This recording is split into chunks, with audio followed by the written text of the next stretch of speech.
जिनका भी सवाल है उनके लिए राजभर जी खड़े हैं कि हम आने वाले समय में सरकार बना भी सकते हैं और गिरा भी सकते हैं। रात के 12 बजे भी अगर आपको जरूरत पड़ेगी तो सहयोगी पार्टी आपके साथ में खड़ी है। जो कोई भी पार्टी जो है कहार समाज के लोगों को मंच या माइक देने का, माला देने का काम नहीं। सरकार की तरफ से या किसी की तरफ से हम लोग को कोई सुविधा नहीं मिला ना। भारतीय सुहेलदेव समाज पार्टी की तरफ से लखनऊ में एक बड़ी प्रेस कॉन्फ्रेंस बुलाई गई, जिसकी अध्यक्षता ओपी राजभर खुद स्वयं की।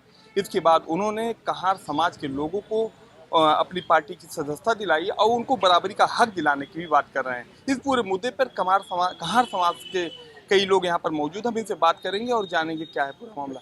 जिस तरीके से आप लोग यहाँ पे उपस्थित हैं, क्या मानते हैं किस तरीके का हक अधिकार आपको मिलना चाहिए? अगर हक की मैं बात करूं तो आज जो लोग आज निरस्त हो चुके हैं, जो लोग किसी काम के नहीं रह गए हैं, जिनका भी सवाल है उनके लिए राजभर जी खड़े हैं।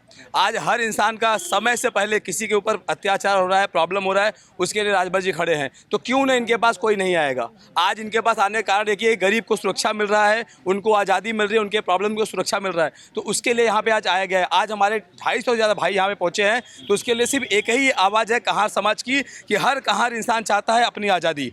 हर लोग चाहते हैं, एक पिछड़े जात की आज़ादी के लोग यहाँ पे काम कर रहे हैं और तब तक हम लड़ते रहेंगे जब तक हर इंसान को उनका हक न मिल जाए। और हक मिलने के लिए आज यहाँ पे इकट्ठा हुए हैं सारे लोग, और एक ही सबकी दीक्षा है कि माननीय ओम प्रकाश राजभर जी एंड अरविंद भैया, आज ये लोग जिस तरीके से ग्राउंड लेवल पे हम लोग को सपोर्ट कर रहे हैं, वो हमारे लिए बहुत बड़ा प्लस पॉइंट है। तो मैं और आपके चैनल के माध्यम से लोगों से बोलना चाहूँगा, जितने भी भाई पिछड़े जाति के हैं, पिछड़े बिरादरी के हैं, उनको सुरक्षा चाहिए, सहयोग चाहिए समाज में, वो हमसे जुड़े, हमारी पार्टी से जुड़े और अपनी बातों को रखें। और यहाँ पे सर ने एक बहुत अच्छी बात कही है लोगों के लिए कि रात के 12 बजे भी अगर आपको जरूरत पड़ेगी तो सहयोगी पार्टी आपके साथ में खड़ी है। तो ये हमारे लिए बहुत बड़ी प्लस पॉइंट की बात है। जहाँ पे लोग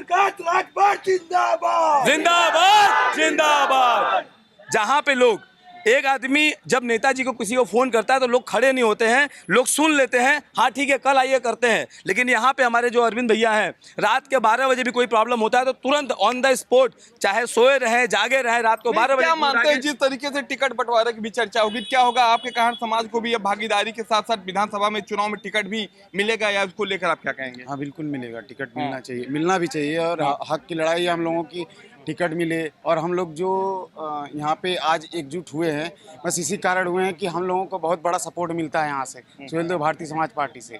कहार समाज की जिस तरीके से प्रेस कॉन्फ्रेंस में ओपी राजभर ने उनके हक अधिकार की बात की, अब इसे लेकर क्या क्या चीज़ें हैं जो आप कहना चाहेंगे आने वाले समय में किस तरीके हम से? लोग देखिए कहार समाज से बहुत पहले से जुड़े हुए हैं, लेकिन हम लोग को कोई सुविधा नहीं मिला सरकार के तरफ से या किसी की तरफ से।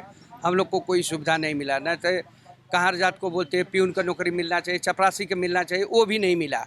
और पूर्वजों के ज़माने से हम लोग आसवारी बहंगी हर चीज़ ढोए, लेकिन हम लोग को कोई फायदा आज तक नहीं मिला। ओपी राजभर ने जिस तरीके से प्रेस कॉन्फ्रेंस के द्वारा आप लोगों के हक अधिकार की बात कर रही है, क्या मानते हैं क्या इसको लेकर रहेगा? हाँ देखिए, ये सरकार से कहना चाह रहा हूँ इस नेताजी के माध्यम से, हमारे यूपी में हमारे बिरादरी का आज तक कोई भी मुखिया नहीं हुआ।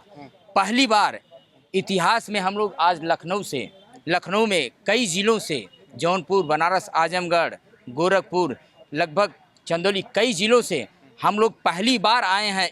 तो हमारे मुखिया का जो माध्यम होना चाहिए, आज वो हमको पहली सीढ़ी मिली है। हम ताकत दिखाएंगे, हम सरकार बनाने और गिराने की विधानसभा चुनाव में टिकट की भी मांग रहेगी अपने समाज की? मांग रहेगी, हमारे पास पूरी मांग रहेगी। हमारी इतनी संख्या है कि हम आने वाले समय में सरकार बना भी सकते हैं और गिरा भी सकते हैं। क्या कहना चाहेंगे जिस तरीके से कहार समाज यहाँ पे एकजुट हुआ है मांगों को लेकर, अब आगे क्या इनका भविष्य होगा, इसको लेकर आप क्या कहेंगे? सर, हमें नेताजी पे पूरा भरोसा है कि हम लोग जिस भरोसे पे यहाँ पे आए हैं, उस भरोसे पे हमें नेताजी हमेशा हमारे साथ खड़े रहे। माननीय हमारे अरविंद भैया राजभर जी, वो भी हमारे साथ हमेशा खड़े रहे। इसी उम्मीद पे हम लोग यहाँ पे आए हैं। इस बार अब की बार क्या होगा? कहार समाज का जो यहाँ पे एक डेलीगेशन है, यहाँ पे बातचीत हुई, अब क्या मानते हैं इसको लेकर कहार समाज को कितना छूट या किस तरीके का अधिकार या राइट मिल पाएगा? सबसे बड़ी बात तो सर जो है, कहार समाज को ये सम्मान अगर मंच और माइक मिलने का काम हुआ है तो ये देन माननीय मंत्री श्री ओम प्रकाश राजभर की है। और कोई भी संगठन जो, कोई भी पार्टी जो है कहार समाज के लोगों को मंच या माइक देने का, माला देने का काम नहीं किया, या सम्मान देने का काम नहीं किया। दूसरी चीज़, माननीय मंत्री जी जिस चीज़ की लड़ाई लड़ते हैं, रोहिणी आयोग जो 7, 9, 11 का जो डिस्ट्रीब्यूशन की बात करते हैं, तो 11% में कहार समाज भी आता है। जिस दिन रोहिणी आयोग की रिपोर्ट लागू होने लगेगी, उस दिन कहार समाज का भी बच्चा दरोगा, सिपाही, जो है लेखपाल, इन सब पदों पे जो है कहार समाज का भी बेटा भर्ती होना शुरू हो जाएगा। और हमारी भी हिस्सेदारी, राजनीतिक हो, सामाजिक हो, शैक्षणिक हो या सरकारी नौकरियों में हमारी भी हिस्सेदारी मिलने का काम शुरू हो जाएगा। राजनीतिक हिस्सेदारी के बारे में क्या कहेंगे? राजनीतिक हिस्सेदारी ये है कि आज जो एक कहार समाज के एक निचले तबके के बच्चे को, एक अति पिछड़े समाज के बच्चे को पूरे उत्तर प्रदेश के दूसरा पद, जो प्रदेश प्रमुख महासचिव होता है, बनाकर जो सम्मान देने का काम माननीय मंत्री श्री ओम प्रकाश राजभर जी और माननीय बड़े भाई श्री अरविंद राजभर जी ने किया है, वो कोई भी अन्य पार्टी नहीं की है। दूसरी चीज, आज जो कहार समाज है, जो आज ये युवाओं का जोश देख रहे हैं, ये बहुत ही लिमिटेड है। ये एक झांकी है। जो कल रात में इतनी मूसलाधार बारिश होने के बाद भी ये बच्चे विचलित नहीं हुए और 150 की संख्या में हम आने वाले थे, उसके बाद भी 246 की संख्या में हमारे युवा साथी सारे के सारे कहार समाज के माननीय मंत्री जी की नीतियों से प्रभावित होकर आने का काम किया है। क्योंकि हमारे साथ आप देख सकते हैं कि जिस तरीके से ओपी राजभर की तरफ से कहार समाज का एक बड़ा डेलीगेशन यहाँ पे बुलाया गया है और देखा जाए प्रेस कॉन्फ्रेंस के जरिए इनके हक, अधिकार और इनको और भी अवसर दिलाने की बात कहे। कैमरा पर्सन मिथिलेश के साथ मैं उन्नीस हेडलाइन फोकस न्यूज लखनऊ।